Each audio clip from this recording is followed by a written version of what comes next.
Assalamualaikum warahmatullahi wabarakatuh. Balik di channel Sol Sepatu Ajaib, channel yang selalu membahas, mempraktekkan, dan selalu mengulik-ngulik dan memberikan informasi tentang perbaikan sandal dan perbaikan sepatu ya. Jadi tepat sekali jika kawan-kawan memilih channel ini untuk memperbaiki sepatu ya. Dan di kesempatan video kali ini saya ada sepatu Nike, sepatu bola ya. Nike Legend ya. 7 ya.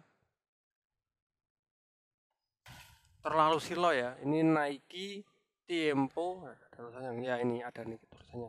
Nike Tempo Legend 7 ya.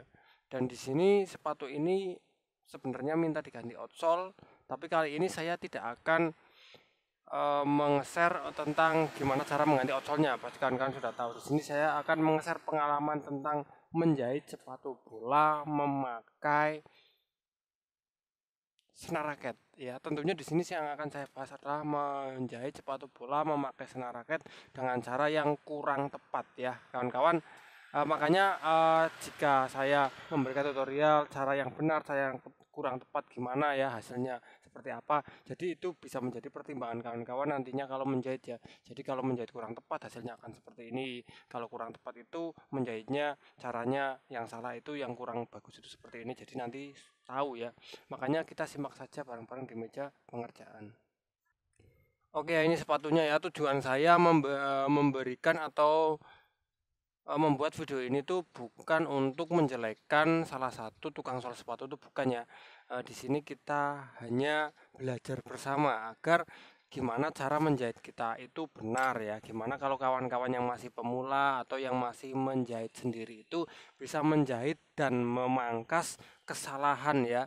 Kalau kita banyak kesalahan, hasilnya itu juga nanti kurang kuat, hasilnya juga jelek banget hasil jahitannya ya.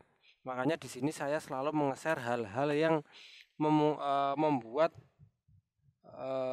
jahitan kita itu tidak bagus ya.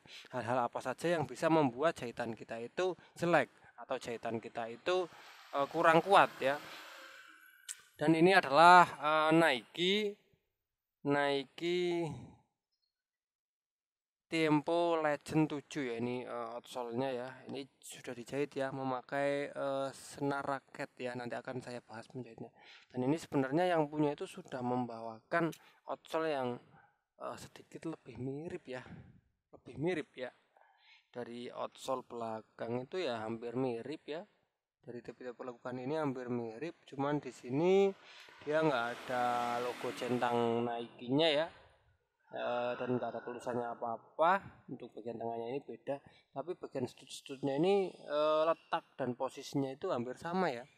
Kan aja saja ya, letak dan studnya itu hampir sama ya. Itu sekilas tentang outsole ya, outsole ini ya.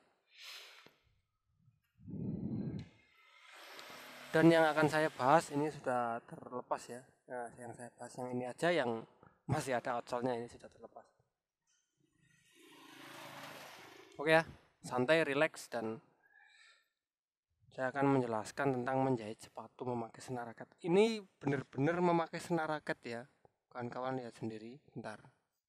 Ini benar-benar memakai senar raket, tapi ini banyak kekurangannya ya. Yang seharusnya memakai senar raket itu membuat jahitan itu harusnya lebih kuat atau bahkan kuat banget ya. Tapi dengan cara-cara yang salah, dengan cara-cara yang kurang tepat, walaupun kita menjahit pakai besi, pakai kawat sekalipun, kalau caranya salah, itu juga hasilnya itu tidak akan maksimal ya. Ingat itu ya. Jadi yang pertama itu eh, kurang tepatnya ini tuh pertama mungkin di spasi ya, di spasi. Jadi spasinya itu dia ada yang panjangnya segini itu ya, ada yang pendek segini itu. Dia ada yang panjang segini, ada yang pendek segini, itu menyebabkan tampilannya itu ya ketika dilihat itu kurang enak dipandang ya tuh. Ada yang panjang segini ya, ada pula yang tiba-tiba ini, ada yang panjang segini, ada yang tiba-tiba pendek segini ya. Jadi ukurannya itu kadang panjang, kadang pendek, itu yang membuat kurang bagusnya jahitan ini ya. Itu yang pertama. Yang kedua, eh, jahitannya ini tidak ada standar jaraknya ya. Jadi jaraknya itu dia tidak ada standarnya, itu yang membuat jelek. Yang pertama kenapa? Yang pertama itu ini ya, jarak dari atas ke bawah ini ya, dari upper ke jahitan itu segini ya. Tiba-tiba di sini ya, lebih meluas ya, agak meluas. Tiba-tiba di sini menyempit lagi ya. Tiba-tiba di sini melebar ya.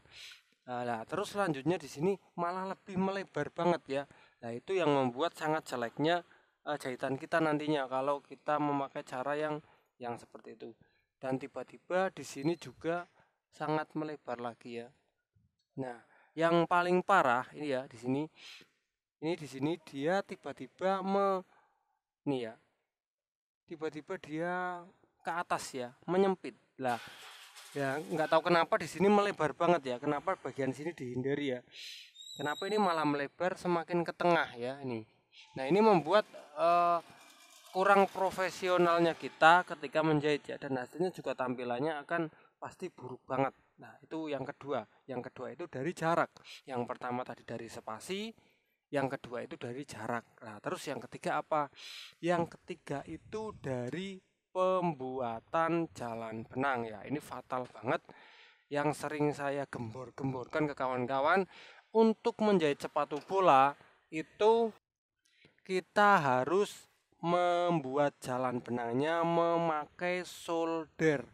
Bang, kenapa kok harus memakai solder? Karena itu lebih rapi dan lebih safety ya, tidak menimbulkan ocolnya ocolnya itu pecah ataupun terluka ya. Nah, ini saya lihat untuk pembuatan jalan benang sepertinya memakai cutter ya. Cutter itu kita tidak bisa membatasi kedalamannya dan tidak bisa membatasi kapan cutter itu harus menyayat ya. Dan hasilnya seperti ini. Ini sangat buruk ya. Ini dia di sini berantakan, bahkan di sini dia outsolnya tuh pecah ya. Ini sampai pecah, nih pecah, dan benangnya itu sudah masuk ke dalam, ini pecah ya. Ini sampai pecah seperti ini merugikan ya, sangat merugikan yang punya sepatu ya kalau sampai pecah seperti ini. Eh, dan ketika kawan-kawan menjahit sendiri, kawan-kawan akan rugi. Bukannya dijahit tambah kuat, tapi dijahit itu malah akan rusak. Dan yang kedua seperti ini. Nah, ini pecah juga. Ini pecah, ini bekasnya di lem ya, ini pecah. Dan ini juga ada sayatan-sayatan yang tidak perlu ya ini ya. Nah, ini mungkin tidak terlalu jelas di kamera ya, ini ada kayak goresan-goresan ya, banyak goresan-goresan lah. Itu yang ketiga ya, yang ketiga itu dari penyayatan. Cara menyayatnya itu jika salah seperti itu ya. Dan juga menyayatnya tidak mungkin bisa lurus banget ya. Karena pakai cutter itu jujur saja susah ya. Nih. Dia tidak bisa pokoknya intinya tidak bisa bagus ya dari jalan benangnya. Yang terjadi malah nanti jalan benangnya akan seperti ini, akan merusak sepatunya atau merusak outsolnya. Itu yang ketiga. Terus yang keempat, kelemahannya ini adalah dia jadi pakai senar raketnya itu tidak di luar dalam. Jadi di dalamnya dia ternyata memakai benang yang justru warnanya itu hitam ya. Ini pakai benang bentar saya cek dulu. Ini pakai benang gujir ya. Ini pakai benang gujir hitam ya. Benang yang saya juga miliki ya. Benang gujir hitam itu benangnya, bentar saya ambilkan dulu ya. Nah, ini dia. Ini namanya benang gujir hitam ya, seperti ini. Ini benangnya kaku banget. Ini kaku banget. Ini bukan nilon ya, ini benang gujir hitam, ini kaku banget. Jadi benang saya itu banyak ya, benang gujir, benang nilon, benang serafil, benang polyester ada ya. Nah, ini benang gujir ya. Benang gujir, dia memakai benang gujir warna hitam, cuman yang ukurannya lebih gede dari ukuran saya tadi ya. Nah ini pakai benang gujir. Kalau di sini pakai senar raket, itu pasti akan putih ya. Di sini akan jahitannya warnanya putih, nggak bakalan warnanya hitam. Karena di luar putih, pasti dalamnya pasti putih. Kalau dalamnya itu hitam, sudah fix ini pasti memakai benang pokoknya, entah itu benang gujir, entah itu benang nilon yang seharusnya luar dalamnya itu memakai senar raket semua ya. Jadi itu lebih lebih bagus ya. Itu poin yang ketiga, poin kekurangan yang ketiga. Terus yang keempat masih ada lagi. Apa sih poin kekurangan yang keempat?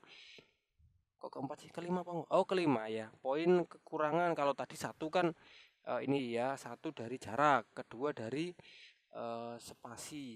satu spasi, kedua jarak, ketiga itu apa tadi? Oh iya, ketiga itu jalan benang, keempat berarti dari pemilihan ini ya yang jadi kelima ya. Kelima itu berarti cara menjahitnya ya. Jadi cara menjahitnya itu kawan-kawan jangan sampai benang dalam atau tali dalam ini tali dalam ya. Tali dalam itu benang ini, benang yang hitam, jangan sampai keluar seperti ini. Nah, ini ya.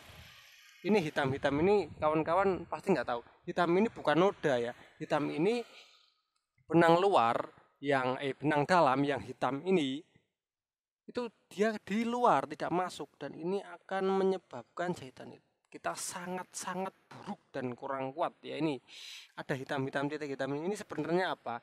Ini sebenarnya benang dalam yang keluar ya. Jadi semua jahitan di luar ini harus kita masukkan semua ya. Jadi ini kaitan atau tautan atau yang tertaut ya atau yang terkait ini harus masuk di dalam sepatu, jangan di luar seperti ini. Ini sangat buruk sekali. Nah, ini juga sangat buruk sekali. Lah, Bang, gimana kalau ada satu dua? Ya mending kita rapikan semua lah ya. Ini ada juga masih terlihat ya. Emang kalau kita menjahit pakai senar raket, tarikannya itu lebih berat ya. Makanya jarang banget orang bisa bisa sampai masuk ya. Ini juga saya yakin yang menjahit itu kenapa kok tidak bisa masuk, itu berarti berat banget ditariknya lah. Kita bisa memakai alat bantu, alat pendorong buat merapikan ini ya. Kalau kita tarik cuman pakai tenaga ya tangan kita yang akan lecet ya, yang akan luka. Makanya kita harus dorong juga pakai alat pendorong agar ini masuk ya, seperti itu. Dan untuk yang keenam yaitu bentar saya lihat dulu. Yang keenam itu berarti dari jarumnya ya.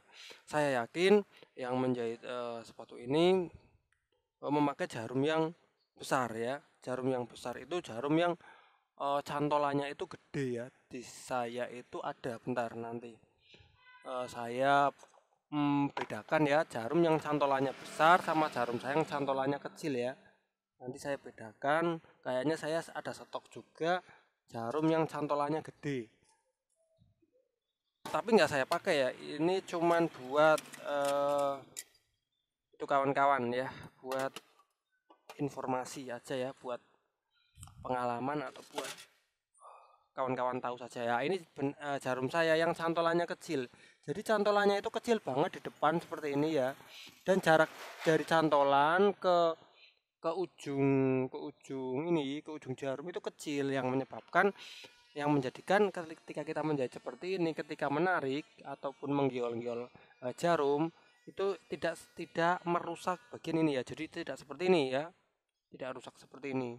Tidak gede-gede, tidak bolongnya itu tidak gede-gede seperti ini ya. Bolongnya itu kecil-kecil. Lah, yang membuat bolongnya ini gede-gede, jarumnya mungkin kurang lebihnya seperti ini. Jadi jarumnya itu atasnya panjang banget, bahkan ininya gede banget ya, untuk kepalanya itu gede banget. Terus cantolannya itu jauh ya di ini ya, cantolannya itu jauh di bawah. Dan bedakan dengan jarum saya ya, untuk masalah ukurannya kan kawan lihat sendiri ya. Nah, ini beda banget ya, kalau jarum saya kan kecil banget tuh ya, dan cantolannya itu ada di depan di ujung bagian atas banget ya, yang menyebabkan lukanya itu enggak terlalu gede ya. Ini juga bentuk jarumnya ya, itunya apa tuh namanya, kawatnya atau jari-jari buat ininya ya, itu juga di saya lebih kecil ya, lebih kecil dan menjadikan jahitannya itu lebih Satu, bisa lebih rapi ya, bisa lebih rapi. Yang kedua itu tidak terlalu besar-besar seperti ini, tidak terlalu besar-besar seperti ini hasilnya ya. Mungkin itu 6 ya, berarti 6 yang harus kawan-kawan perhatikan ketika mau menjahit sepatu bola memakai senar raket ya. Jadi 6 poin itu harus kawan-kawan perhatikan betul ya. Kalau kawan-kawan 6 poin itu kok di salah satu poinnya itu tidak diperhatikan, maka yang terjadi ya hasilnya mungkin kelemahan-kelemahan tadi akan kawan-kawan temui di jahitan kawan-kawan sendiri. Oke ya kawan-kawan, jadi itu yang bisa saya share, semoga bermanfaat untuk kawan-kawan semua. Terus ikuti channel saya karena channel saya itu selalu membahas dan mengupas tuntas tentang perbaikan sandal dan perbaikan sepatu, entah itu dari cara pengerjaannya ya, informasi-informasi terkait pengesolan seperti tadi ya, atau bahkan review-review barang atau apa saja yang saya miliki di sini. Oke, saya akhiri, semoga bermanfaat. Wassalamualaikum warahmatullahi wabarakatuh.